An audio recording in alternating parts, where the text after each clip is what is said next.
What's up everybody, and welcome back to another video. Today I'm going to be talking about 5 ways to up your photo and video game in 2019. Alright, so the first tip I want to cover is Aperture.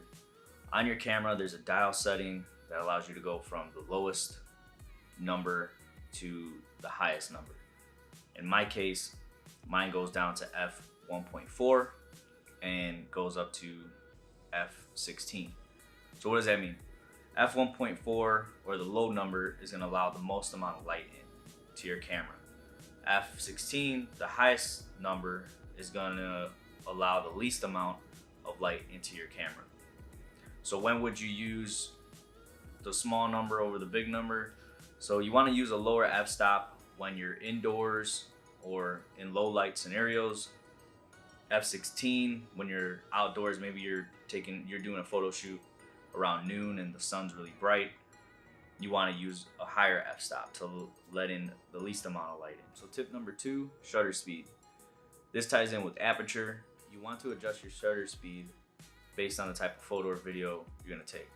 So shutter speed, the lowest I like to go to is 1/60, and mine goes up to, I believe, 4,000. A higher number is when your subject is in motion, and the lower number you're going to use when you're taking more of a still image or still video, putting it on a tripod. The lower number is going to also allow more light into your image or your video, and the higher number is going to do the exact opposite, kind of like the way aperture functions. The higher number is going to allow less light into your image.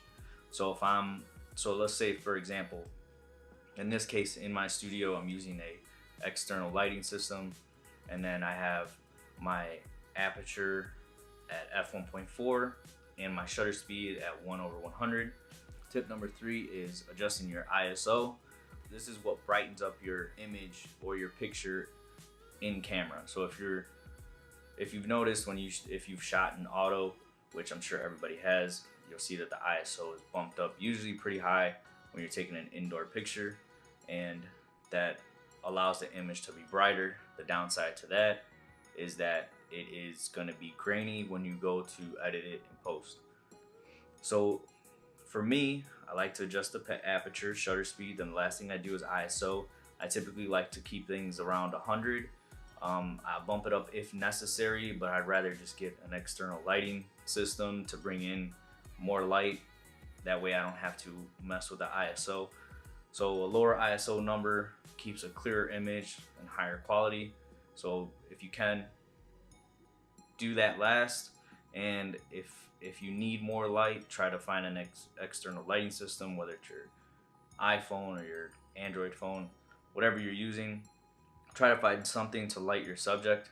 So these 3 things have, in 2018, helped me to get over that hump. Once I learned how to adjust all my settings to the environment that I'm in, I was able to get better quality video and better quality photos, which was a huge step for me to take, because initially I was using auto settings for my camera, which brings me to tip number 4. Do not use auto settings. Stop using auto. I know it's easier and it's quick because you can just point and shoot, take that picture. If you really want to take your photos and your videos to the next step, you're gonna have to go into manual. Manual is the setting you need to keep your camera at so that you can adjust it and start developing your styles of photo. So stop using auto, start using manual, start learning your camera, what your camera can do, try to test its limits. And if you're noticing that, hey, I'm not getting enough light into my camera, maybe it's time for a new lens. And tip number 5 is to get out there and shoot as much as possible. And you can watch as many tutorial and how-to videos, but if you're not getting out there and shooting or practicing, you're not going to get better. Don't be afraid to shoot bad photos or bad videos. For example, I took some photos yesterday and they did not come out as they did in my mind.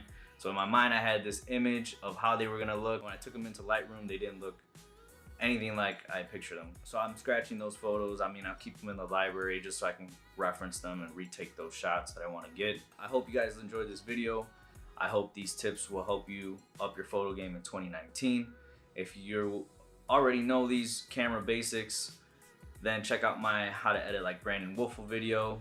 It talks about neon photography, and I can show you some of the shots that I took on an arcade shoot. If this video did help you, please give it a like, subscribe, and I will see you on the next video.